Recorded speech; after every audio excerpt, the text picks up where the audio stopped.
Bienvenue sur le podcast du réseau Alliance Prestige, le groupe d'élite où les leaders et décideurs d'affaires se connectent pour bâtir des relations de qualité et saisir des opportunités exclusives. Ici, on parle stratégie, succès et synergie puissante.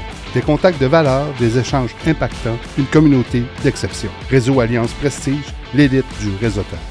Bonjour tout le monde, bienvenue dans cette nouvelle capsule de RAP. Salut André. Salut Serge. Ça va? Absolument. En forme comme d'habitude? Absolument. Écoute, je voulais qu'on parle aussi des commanditaires. Si les capsules de RAP les podcasts sont accessibles, ben c'est grâce à Seralex Photo Vidéo Incorporé et grâce à anci.coach, qui sont les commanditaires principaux du podcast. Donc, aujourd'hui, on va parler d'une thématique qu'il y a eu que tu as fait dernièrement dans un virtuel avec les membres. Puis la thématique principale de la réunion était l'impact de l'interaction virtuelle et numérique sur les processus de négociation et de vente avec les clients. Tout à fait. Une belle intro, ça? C'est une longue intro. C'est une bonne intro. Écoute, ça a été... j'ai lancé une roche là, dans une mare, là, OK, à dire, OK, on s'enligne sur... On sait comment ça se passe aujourd'hui. OK, les gens sont plus portés pour gagner du temps puis avoir plus de productivité, OK, de faire du virtuel. Par contre, il y a plusieurs lignes de pensée. Il y a principalement 2 lignes de pensée là-dedans. OK? Il y a celui du côté conventionnel, puis il y a le côté virtuel qui peut prendre beaucoup, beaucoup de place. Oui. OK? Ben c'est ça, parce que c'est pour ça que tu dis que tu as des différentes lignes de pensée. Excusez, tu dis qu'il y a différentes lignes de pensée parce que ceux qui étaient présents là, tu avais du monde des finances, tu avais du monde des services, qui offrent des services, tu avais du monde de la construction, de la technologie. Donc, chacun Chacun avait nous a donné beaucoup d'input là-dessus, OK? Parce que souvent de fois, tu pouvais avoir seulement que le côté, certains membres, seulement du côté conventionnel, c'est-à-dire dans du one-on-one, dans du personnel, OK? Dans du présentiel. Ensuite de ça, tu avais celui qui fait 100% de sa business en virtuel. Puis tu as les hybrides. OK? Donc, c'est un mix des deux où les gens, les membres, se rendent compte que, ils ont besoin du côté virtuel, c'est clair, mais ils ont besoin quand même du contexte puis du contact humain. OK? Parce qu'il n'y a rien de mieux qu'une analyse de dossier. Tu peux mettre la table de façon virtuelle, mais il n'y a rien de mieux qu'être en présentiel pour pouvoir faire le tour du défi ou le tour du projet. Oui, c'est que, tu sais, il y en a qui étaient, comme on disait, dans le domaine de la construction. Puis eux, ben, ils disaient que c'était difficile d'aller chercher de la nouvelle clientèle en virtuel. Absolument. C'est que le côté cold call, OK, qu'on appelle, il faut que tu sois attrayant à quelque chose de rare là, pour être capable d'attirer. Qu'est-ce qui te démarque? OK, c'est quoi vraiment qui démarque un bon constructeur, un bon entrepreneur général comparativement à d'autres? OK, puis ça peut pas... Tu peux faire dire ce que tu veux au travers d'un site web, au travers du virtuel, mais ce qui fait la différence, c'est quand tu le fais en présentiel, puis tu démontres l'intérêt que tu as à comprendre ce que le client veut. Parce que ultimement, tu es là pour proposer en tant que vendeur ou démarcheur. Mais en quelque part, tu as 2 oreilles et une bouche, puis ça a sorti durant la rencontre. Si tu n'es pas à l'écoute de ton client, ce que tu vas donner comme produit fini n'aura rien à voir avec ce que lui s'attend d'avoir. Non, parce que tu seras pas capable de saisir son idée, son projet au complet. Comme il disait aussi, oui, le virtuel, il s'en sert un peu pour les trucs sociaux, hein, on va-tu dire? Les réseaux sociaux. Les réseaux sociaux. Mais après ça, c'est vraiment... Ce qui peut être fait en amont avant d'avoir un présentiel, OK? Ce qui a été dit, c'est que tu peux lancer un questionnaire, OK? Tu peux préparer le dossier, tu peux préparer la future discussion, OK? Mais il n'y a rien de mieux qu'une poignée de main en bout de ligne là, qui va faire toute la différence. Okay? Puis tout est basé sur un aspect de confiance entre le client et le proposeur qui se trouve à être le vendeur et ou l'entrepreneur, peu importe. Okay? C'est comme ça que ça se passe. Puis, le professionnalisme avec lequel tu vas faire ton travail en amont pour aller chercher les besoins de chacun va faire toute la différence. OK? Pour que quand tu arriveras à ton présentiel, que le deal va se faire d'une façon fluide. OK? Aujourd'hui, il y a des contrats, il y a des signatures électroniques qui se font, il y a des contrats qui se signent de façon électronique. Mais quand tu demandes à l'entrepreneur, explique-moi le processus de vente que tu as utilisé. Là, je te parle du domaine de la construction principalement. Oui, encore là-dedans. Là, ouais. OK? Inévitablement, ça passe par le présentiel. À un moment donné, il faut qu'il y ait un lien de confiance. C'est ça.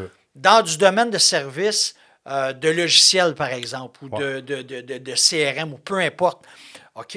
Ça peut se faire de façon à distance. Ça peut se faire de façon virtuelle sans problème. OK? Parce que tu ne réinventes pas le bouton à 4 trous. Là. Non. C'est pas du custom-made. Mais il faut quand même que tu sois à l'écoute du besoin. Il faut quand même que tu aies présenté une bonne feuille de route pour aller chercher toute l'information pertinente à ce que tu vas éventuellement lui proposer. Oui, c'est ça. Ouais, c'est ça. Faut que tu le prépares. Tu n'as pas le choix pareil. Il faut que tu sois préparé, même si tu es en virtuel. Faut que toute ta préparation en amont soit bien faite pareil. Là. Puis peu importe les montants d'argent qui sont à discuter lors de ces rencontres-là, que ce soit pour l'acquisition d'un building qui va te coûter plusieurs millions de piastres, que ce soit pour ne serait-ce qu'un logiciel qui va t'en coûter 99 piastres par mois, il en demeure pas moins que, ultimement, le contact va faire toute la différence, puis le lien de confort puis de confiance fait toute la différence. Puis on a vu aussi, on a vu aussi durant ces discussions-là, il y avait 2 personnes des finances. Oui. Puis il y avait chacun leur ligne de pensée. C'était le fun de voir. Tout à fait. Ça s'appliquait justement, les deux. Tu avais le même domaine.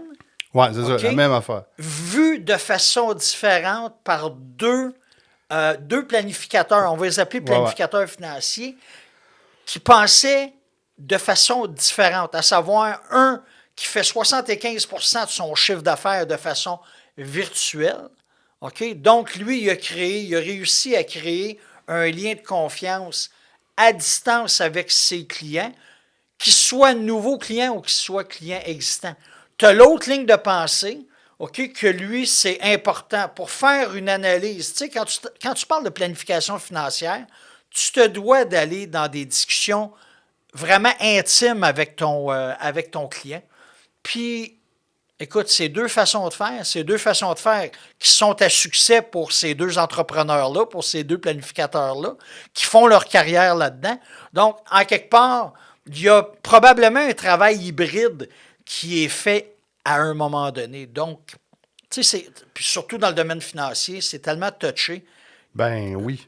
OK, puis il faut éliminer tout le côté galvaudage de ce qui peut être fait dans ces domaines-là. Puis tu vois, si moi je le prends côté client dans le financier, j'aime bien être face à la personne qui va s'occuper de mes finances parce que quand même, c'est un domaine qui est très... comment je peux dire, non? Ils vont dans l'intimité totale de ta vie. Là. Tout à fait. Tout à fait, puis de la transparence de ce que tu es, pour pouvoir arriver avec un plan de match qui va être en conséquence de l'ambition de nos moyens. Là. Ouais. Il faut avoir le moyen de nos ambitions et l'ambition de nos moyens. Oui, puis il y en a même qui ont dit, je pense à quelqu'un, là, je ne le nommerai pas, là, qui a constaté que le processus de décision est plus long en virtuel.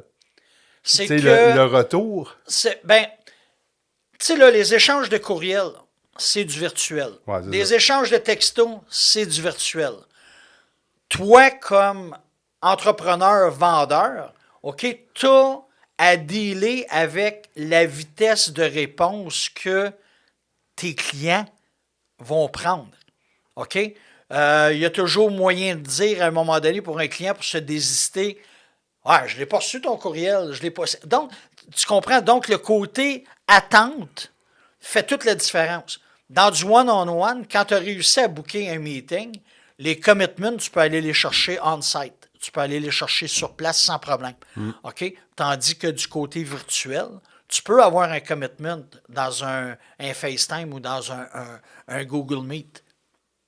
Mais il y a une suite à ça. Ouais, il y a une signature d'entente, il y a une signature de contrat, il y a tout ça, il faut que ça suive. Puis il peut y avoir un paquet de raisons pourquoi que ça ne se fait pas. Oui, puis c'est peut-être plus facile des fois pour le client qui est plus ou moins intéressé d'étirer à la sauce, de désister que quand tu es en face, puis que la personne dit « Ah, je suis pas sûr », puis que tu as toujours la petite réponse « Ouais, mais de quoi que tu n'es pas sûr? De quoi que tu es en virtuel? » Ben si tu ne l'as pas fait, ce bout-là... Si tu as eu des échanges de courriel, tu ne peux pas savoir. Tu peux pas savoir. Exact. Mais il faut être à la page. Ouais, c'est ça. OK? Il faut s'adapter en tant que client, il faut s'adapter en tant qu'entrepreneur, en tant que proposeur. OK? Puis, ça fait partie du quotidien d'aujourd'hui. Tu sais, nos petits-enfants, il y en aurait peut-être plus de présentiel. On fait juste voir ce qui arrive avec les écoles, là. En ce moment, avec les cellulaires. C'est assez hallucinant. Ils veulent faire la grève, parce que, sans tomber dans la politique, ils veulent faire la grève parce qu'ils n'auront pas le droit au cellulaire à l'école. C'est assez ordinaire comme situation. Fait que ça va être quoi dans 10 ans d'ici, le minding de ces personnes-là? Exactement. Puis il ne faut pas oublier une chose, là, ces enfants-là d'aujourd'hui qui sont prêts à aller au bat là, pour défendre leurs points viennent principalement de parents, de jeunes parents qui ont débuté c'est ça.